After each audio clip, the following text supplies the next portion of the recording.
Buying a cup of tea in India used to require a precise physical exchange.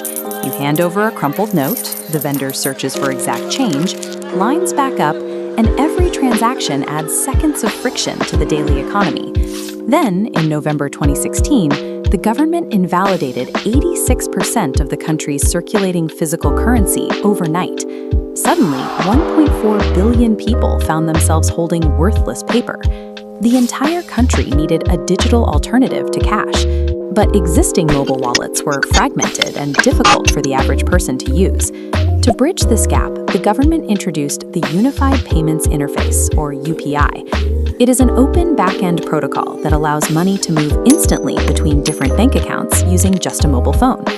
Before the cash ban, digital payments were a slow, optional evolution. The sudden absence of physical money turned that transition into a high-stakes race to build the dominant payment platform. Google Pay entered this market with the backing of a massive global parent company. They had deep engineering pools and a brand name already pre-installed on the vast majority of smartphones in India.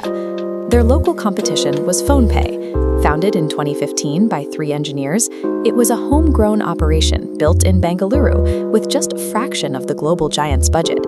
On paper, the odds favored Google. They had the resources to outspend any local startup, and their integration with the Android ecosystem gave them an immediate technical advantage.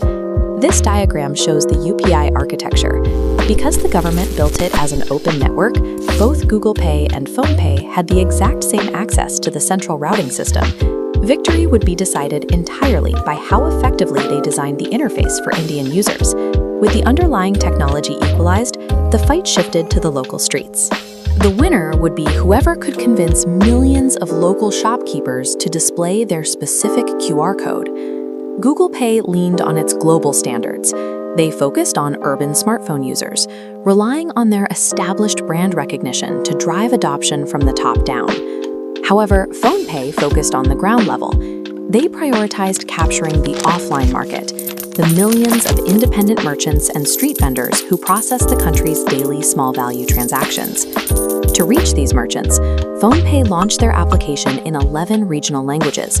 They addressed the communication barriers that frequently kept rural and non-English-speaking vendors from using digital tools. They also tackled the problem of unreliable infrastructure. In 2017, PhonePe deployed a low-cost Bluetooth point-of-sale device that functioned like a simple calculator and ran entirely on standard AA batteries.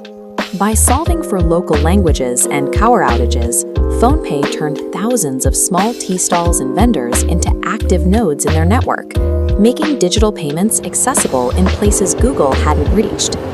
In a complex market, the application that feels the most reliable wins the trust of the people using it. By focusing on merchant needs, PhonePe embedded itself into the daily routine of the Indian marketplace. This strategy led to a rapid scale in adoption. By April 2022, PhonePe was processing over 100 million transactions in a single day. This chart shows the market breakdown by July 2022. PhonePe reached a dominant position, capturing 47.67% of the total transactions, nearly half the entire UPI market. Meanwhile, Google Pay stalled at 33.9%, while Paytm followed with 14.8%. Google brought a global playbook to India, but PhonePe used local knowledge to solve specific merchant problems. After securing the merchant base, PhonePe expanded its reach. They added a suite of financial services to ensure users stayed within their ecosystem for all their money management needs. They used their high transaction volume to offer new products. Users could buy digital gold, invest in mutual funds, and purchase travel insurance through the same app they use to pay for tea. This diagram shows the expansion.